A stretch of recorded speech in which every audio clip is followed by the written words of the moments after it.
Without further ado, it is the top of the hour, so I would like to welcome all the participants and the presenter to this webinar today. It's another installment of our Safer Sim webinar series where we feature research that is sponsored by our University Transportation Center. And today we do have a project featuring work from the University of Puerto Rico, Mayagüez. We will begin that here in just a little bit. Just mentioned the chat box in the lower right hand corner of the Adobe Connect window. So if you do have questions or comments, feel free to type that there. We will address those at the end of the presentation. And now I'd like to welcome our presenter, Dr. Didier Valdes from the University of Puerto Rico, Mayagüez. Thank you very much, Jacob. First of all, I hope that everyone is staying safe and healthy. Welcome to our webinar. As previously indicated by Jacob, my name is Didier Valdes. I'm a professor at the University of Puerto Rico at Mayagüez, and I will be presenting today the results of our Safer Sim project titled Assessing the Impact of Smartphone Usage While Driving in Work Zones. At UPRM, we work collaboratively in our projects. Our research team includes Professors Carla López del Puerto, Benjamin Colucci Rios, and Alberto Figueroa Medina, and the graduate research assistants that participated in this project, Ricardo Garcia, Enid Colón, María Rojas, Ibelis Ramos, Carolina Arroyo, and Yindira Taveras. Our webinar starts with an introduction to our research problem and objectives. Then I will present the main tasks developed in this project that includes a web survey and the driving simulator study, and that will lead us to our main conclusions and recommendations. As you all know, smartphones have become an essential tool in our everyday lives. Let's see some numbers here. Looking at the information related to the market penetration of smartphones, we found that in 2019, 81% of adults in the United States own a smartphone. This marks a 46% increase when we compare it to the market penetration of 35% in 2011. However, these tools have also become a very important distraction for drivers, and this is of great concern in terms of highway safety. According to NHTSA, 3,450 road users were killed in traffic crashes involving distracted drivers in 2016. That being said, our project specifically deals with distraction in work zones, and let me tell you why. Federal highway knows that when drivers are distracted by their cell phone, they have a higher mental workload. Combine that with the presence of channelizing devices and additional signage needed in work zones, and we have one of the principal factors associated with work zone collisions. The data related to safety in work zones highlight the need for innovative approaches to eliminate the almost 800 people, including almost 150 workers, who lost their lives in work zones in our highway system. Therefore, the main objective of our project is to evaluate driver performance on a highway work zone with and without the influence of a GPS navigation smartphone application. The specific objectives include conducting an online survey about distractions while driving and evaluating driving behavior in work zones with the distraction of an active GPS using the driving simulator. Our methodology included the typical tasks on a research study, from a literature review to conclusions and recommendations, but I would like to highlight two things: a web-based survey and a driving simulator study. So let's talk about the web-based survey. We have a total of 217 subjects that participated in our survey, and 53% were female, 47 male, and they were all between 18 and 73 years old. The purpose of the survey was to identify drivers' perceptions and attitudes about the level of distraction caused by various actions performed while driving, their knowledge about work zones, and their experience while driving in a work zone. The instrument had 19 questions divided into 4 sections. The first section, demographic information. The second section included questions about how frequently respondents performed various distracting actions while driving, using a scale of 1 to 5, never, rarely, sometimes, often, and always. The third section asked about distracting, how distracting those actions were on a scale also 1 to 5, not distracting, slightly, some, moderate, and extremely distracting. The fourth section asked about participants' understanding of the typical components of a temporary traffic control and how they usually drive while approaching and traversing a work zone. Now let's go to the results. Highlighted here are some actions that are perceived as very distracting, and the percentage of respondents that perform these actions sometimes, often, or always. They include reading text messages, using GPS, and doing internet search. As we see in this figure, almost 60% of drivers text, 70% use the GPS, and so on. Now, as we can also see in this figure, a very high percentage of drivers perceive these actions as distracting. In the case of using GPS, for example, more than 80% consider this action distracting. In other words, people use their smartphones while driving, despite knowing it's distracting and can create hazardous conditions in the roadways. Now, most of these actions are restricted by law. However, using a global positioning system while driving is not. And we can see in these results that is an action highly performed and highly regarded as a distraction. In the second part of the research, we focus on this particular issue in our driving simulation experiment that I will present in a few minutes. But before that, let me talk about section 4 of our survey, which deals with drivers' knowledge and experience while driving in work zones. This section of the survey included 2 different issues, one related to the knowledge about the work zone components, where the beginning of the work zone was located, where they would start reducing their speed, and where they would perform the lane change. The second issue is related to the driver's selected speeds while traversing a work zone. This slide presents the picture. As you can see on the right side of the slide, the survey included this figure that represents a typical application of a work zone in a multi-lane road, where one lane is closed for construction. The transversal lines marked as lines A, B, C, and D represent the location of a specific point in the temporary traffic control.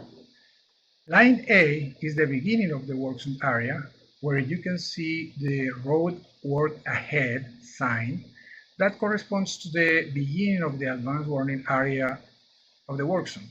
Line B for the right lane closed sign, and line C for the beginning of the lane taper, which corresponds to the beginning of the transition area, and line D for the beginning of the activity area, where the taper ends and the whole lane is closed. Excuse me, let me go back. The survey asked where the beginning of the work zone was located, where drivers would start reducing their speed, and where they would perform the lane change. The results of this survey show that almost 2/3 of the respondents did not correctly recognize where the work zone started. Therefore, they did not reduce the speed at the beginning of the work zone. In terms of when the respondent decided to slow down, 58% prefer to wait until they reach a point between the last advanced warning sign and the emerging taper. Those are lanes B and C. Nevertheless, 80% indicated that they prefer to change lanes and therefore adjust their path at the beginning of the TTC, which may indicate that they may decide to accommodate their vehicles along the open travel lane, but continue without reducing their speeds until the last movement. This figure shows three sets of bar graphs corresponding to survey responses to three questions related to drivers' actions when reaching or traversing a highway work zone. The first set indicates what drivers do if there are neither workers nor heavy equipment present. The second set indicates what if there are workers present, and the third set indicates what they would do if there is heavy equipment in the area. In each set, the red bars show the percentage of drivers who would continue at 65 miles per hour. The pink bars, drivers who would reduce a little but not to 45 miles per hour. The yellow bars, drivers who would slow to 45 miles per hour. And the green bars, those who would slow even more to a speed less than 45 miles per hour. The survey results show that drivers' behavior in and around highway work zones varies depending upon what they see occurring in the work zone. Most respondents, in this case 62.2%, indicated that if no workers or heavy equipment were present, they would either maintain the 65 miles per hour speed limit or reduce their speed slightly, but not enough to be under the posted speed limit. On the other hand, when workers or heavy equipment were present, more than 50% would reduce their speed below the posted speed limit. Okay, now let's talk about the simulation study. Our driving simulator is configured as a cockpit simulator with three major components. The cockpit is serving as a vehicle with a driver, seat, and driving features, the projectors and screens, and the computer hardware and software from RTI. The work zone scenarios correspond to 1.6 miles of a 4-lane freeway with 12-foot lanes and a 65 miles per hour speed limit. The cross-section includes a median, interior and exterior paved shoulders, and roadside longitudinal barriers. The roadwork activity corresponds to lighting utility repair work, with trucks and personnel occupying the right lane, the left lane or the right shoulder, depending on the scenario. The temporary traffic control was designed following the requirements, guidelines, and typical applications established in the latest edition of the Manual on Uniform Traffic Control Devices, MUTCD. The figure presents a section of one of the simulated scenarios where you can see the general roadway conditions, including part of the TTC plan for the right lane closure, following typical application 33 of the MUTCD. Let's talk about experimental design. As you can see in this table, we developed 12 simulation scenarios. The scenarios were grouped in two configurations. The first configuration included scenarios 1 to 6 with an active GPS, while the second included scenarios 7 to 12 and were without a GPS.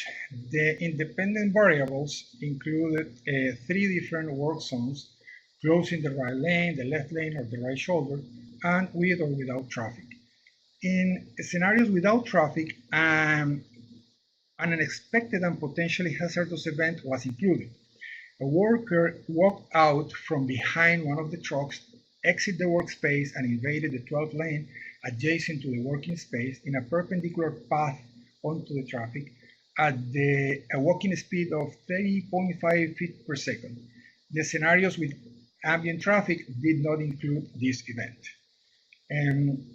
The experimental design was a Latin square that was used to randomly assign the viewing order of the scenarios in each configuration. This design helped ensure that fatigue and the learning curve in the simulator could be considered insignificant. Therefore, the results from the simulated scenarios are independent of the order in which the participants saw them. We also used between subject experiments. Therefore, half of the participants completed scenarios 1 to 6, while the others drove through scenarios 7 to 12 to ensure that the effect of the GPS did not influence scenarios that did not have the GPS. 24 subjects participated in these experiments, divided into 3 age groups, as you can see in this slide.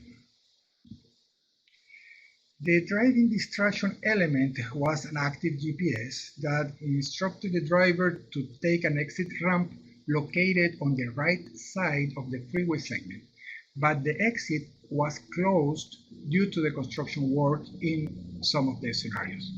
The figure at the right of this slide shows a partial screenshot of the simulation screen. As you can see in the scenarios with GPS, a window similar to a GPS application appeared on the right side of the screen, showing a roadmap with the recommended route. The roadmap in the GPS window was being updated on the screen while the vehicle was moving along the scenario, and voice commands were also provided on the recommended route. The 6 voice instructions or messages provided by the GPS during the simulation scenario are the ones presented in this slide, from keeping driving in PR22 until turn to the right, and if the vehicle didn't turn, then recalculating to change the route. It's important to note here that even in scenarios without GPS, subject drivers were instructed by the proctor to take the freeway exit. The main difference between the configurations is that when having the GPS, drivers had visual and voice cues indicating them to take the exit.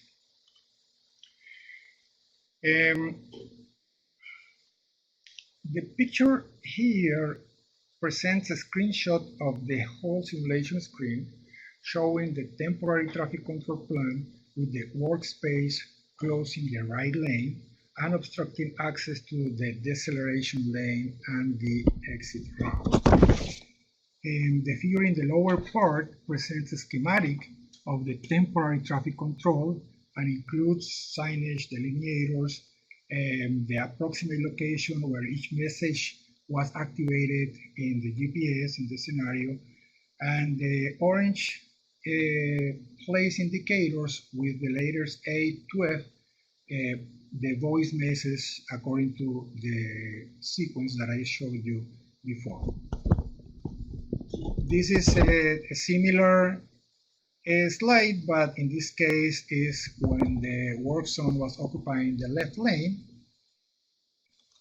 and this is the case when the work zone was occupying the right shoulder.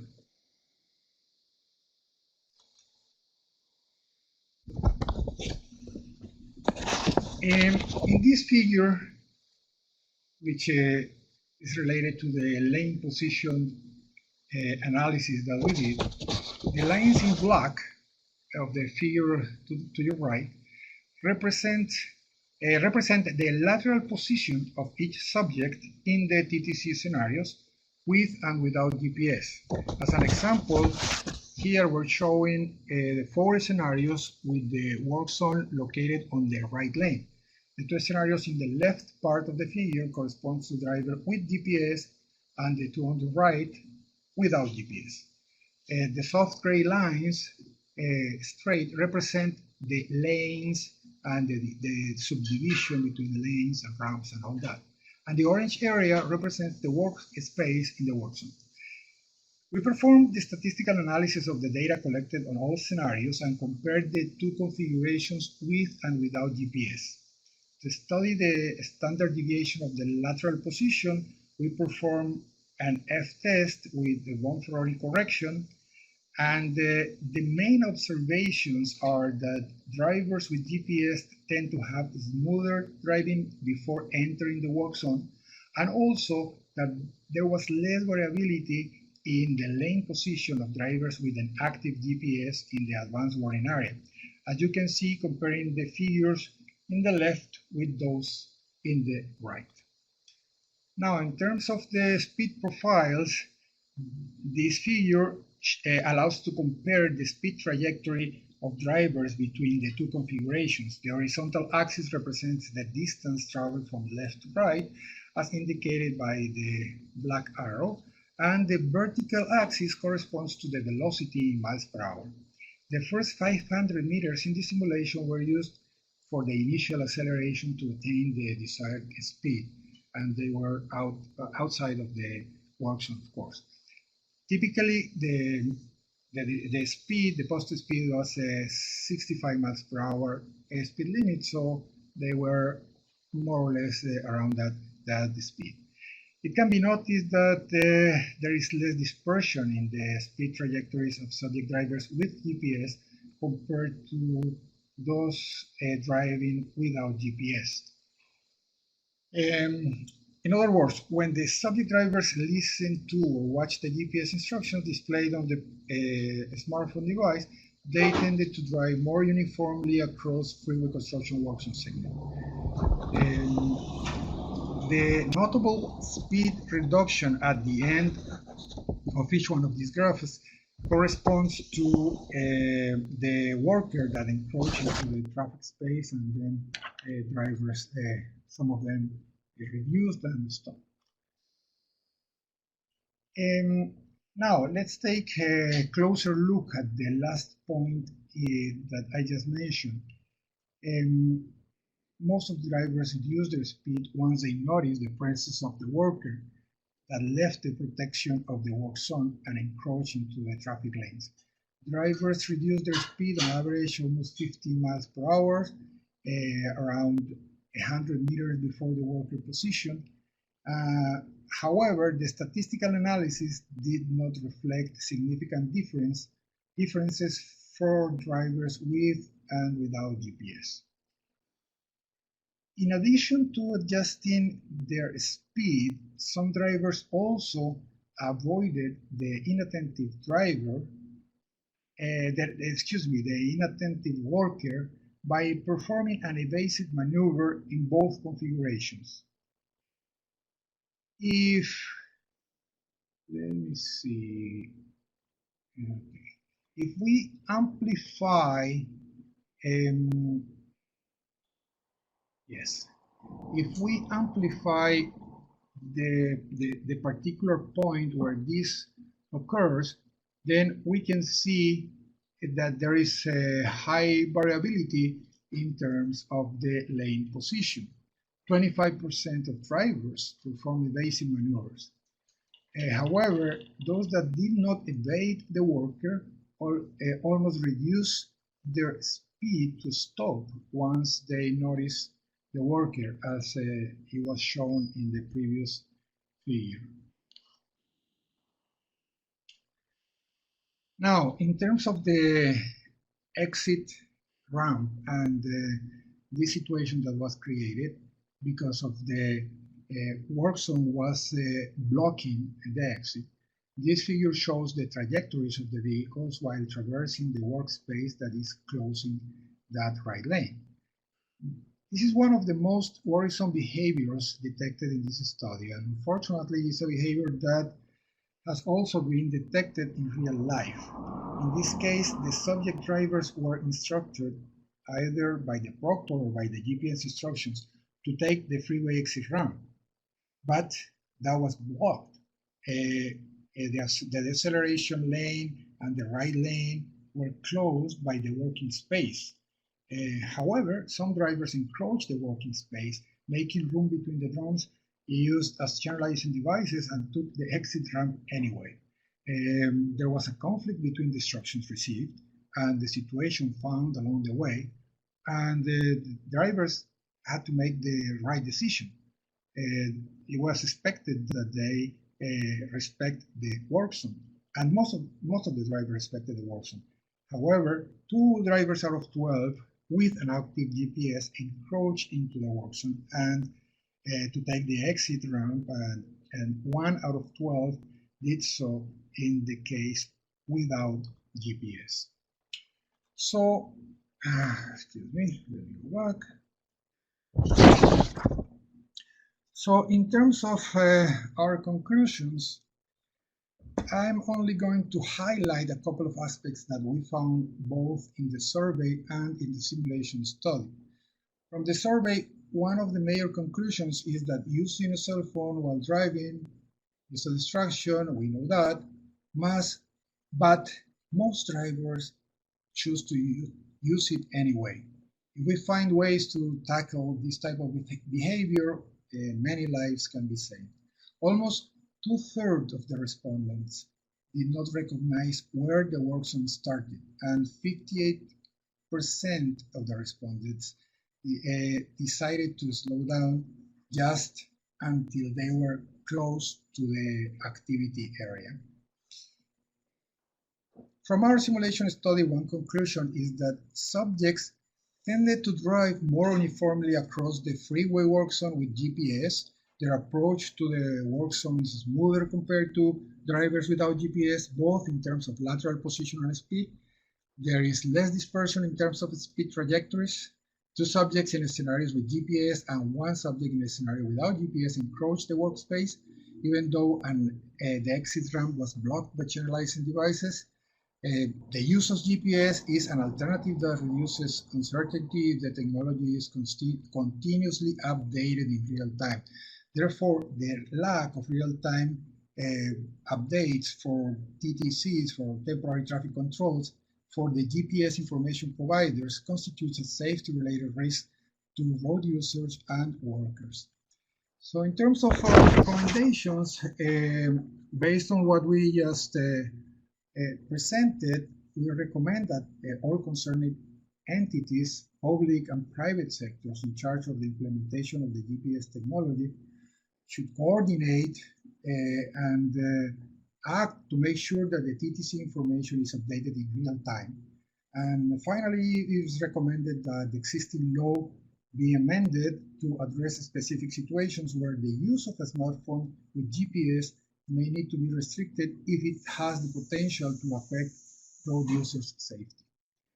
Well, finally, I'd like to say thanks to the SaferSim UTC, Department of Transportation, and the Office of the Assistant Secretary for all the support in our SaferTeam projects. And we also want to thank our former graduate students, Jonathan Ruiz and Brian Ruiz, for the contribution at the initial stages of this project, Dr. Silas Davila, who guided our students in the experimental design and the statistical analysis, Andrea Valdes, who helped us editing many of the dissemination works derived from this research project, and the Civil Infrastructure Research Center at UPRM in charge of the administrative part. So thank you very much to all of you for listening, and if you have any questions, I will be more glad to take them. We appreciate the presentation, and as mentioned, we do have the chat box open for any questions or comments. I did see greetings from a few Puerto Rico colleagues that have been in the meeting room, so it's great to see you all. That's one of the great things that comes from the University Transportation Center work, is these connections and colleagues and collaborations that we have to work together and address these safety issues. We do have a question that came in from Dawn. Have you or do you plan to present the results to the DOT or other agencies or firms? Yes, actually we have presented these results in other forums, and one of them was TRB, and the other one was a conference, an ASC conference, the latter, the legal aspects conference for them. And we have also presented these topics here in Puerto Rico. And in one case, we were talking about this before the people who is in charge of administering the tollway PR22 here in Puerto Rico, which is Metropistas. And some of them actually indicated that they are working with Google in particular, so they can have the information of where their TTCs are located and the length of the stay or some of those things. They were working on that. I have to follow up on those, but yes, definitely there have been conversations in relation to this, because I think it's a very important issue. And Dawn just mentioned, fantastic, thank you. And I think, yeah, that's great. That's definitely what we like to see from our research projects, is getting that out there, at conferences and to local people as well. We did have another question come in from Luis. Was there any age range or any specification for this project subject? So I think they're talking about the age range or any inclusion or exclusion criteria. I remember you having a slide of that age range. Yes, I do. If you can discuss that a little more, maybe both for the survey and the simulator part, as well as the inclusion and exclusion criteria. Okay, well, for the survey, eh,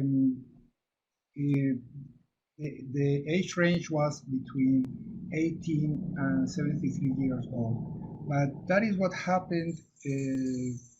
That happens basically for the subjects that answered our survey.